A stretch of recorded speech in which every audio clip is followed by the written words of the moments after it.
Arthur Horrocks was born in Liverpool on the 19th of January 1948.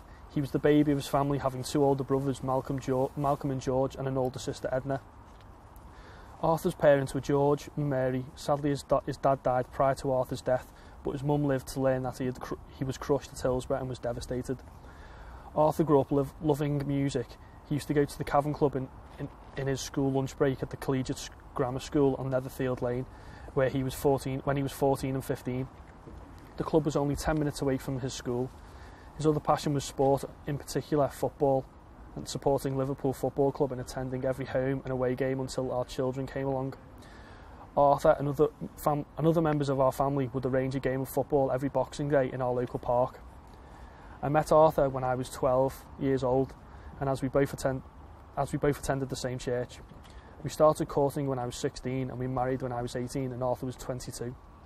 It was 9 years before our sons Jamie and John came along, and in those years we had a great life together. We visited the theatre, both here in Liverpool and in London, also taking our nephews and nieces, Janet, Billy, David, Jill and Keith, to the cinema and on trips away. We holidayed often in Cornwall, having been there for the first time on our honeymoon. As our nieces and nephews grew up, we attended many Elton John concerts, particularly with David. He and his brother Keith regarded Arthur as a close elder brother. We also went to many Wembley Cup finals and made the weekend away of it. Arthur went to away games as well as was at Heysel in 1985, but was nowhere near any violence at the match and unaware of it. Indeed, he was never aware of any violence at football matches he attended.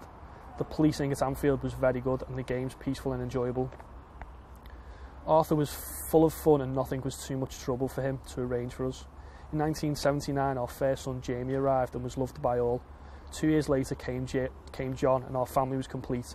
We went on many family holidays with my parents Sam and Betty, and Arthur was like a son to them.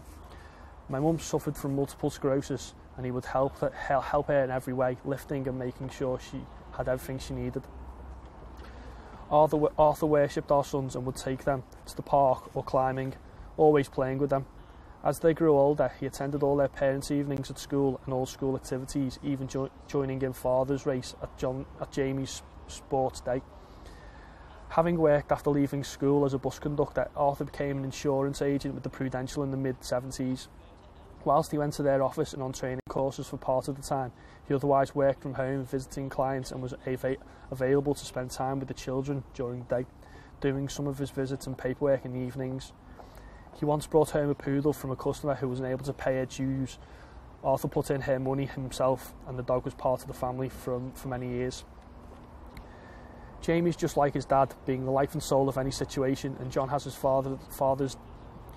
dad's sense of humour and love of sport, especially football and Liverpool Football Club. As the man from the Pru, Arthur was very popular with his customers, many of whom phoned me in tears after his death. They and his huge number of friends showed their love for him by attending his funeral. More than 800 people came to the church, many standing outside. High Bebbington Junior School, attended by Jamie and John, paid tribute by setting up a yearly football tournament with the trophy engraved as Arthur Horrocks Memorial Cup. This spoke volumes for the regard in which Arthur was held. This has been the hardest thing I've ever had to write, but I hope it goes some way towards saying what a wonderful husband and best friend he was to me, as well as a devoted and much loved dad, brother, uncle and friend, and how much we all miss him every day.